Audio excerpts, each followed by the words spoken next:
You ask Tiger to calculate. This deals with linear inequalities with one unknown. The final result is x equal or smaller than -3/7. Let's solve it step by step. Group all x terms on the left side of the inequality. Subtract 2x from both sides.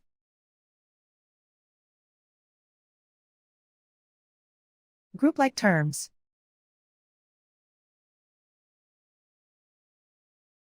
Simplify the arithmetic.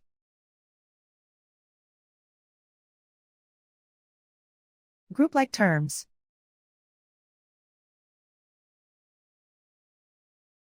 Simplify the arithmetic.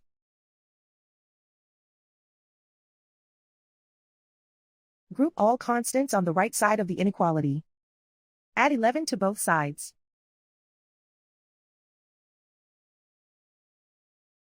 Simplify the arithmetic.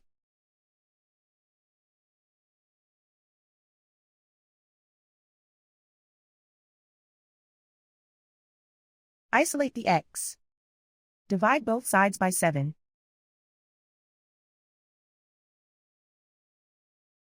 Simplify the fraction.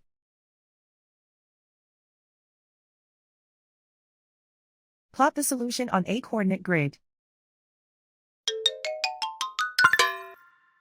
And so the final result is x equal or smaller than -3/7.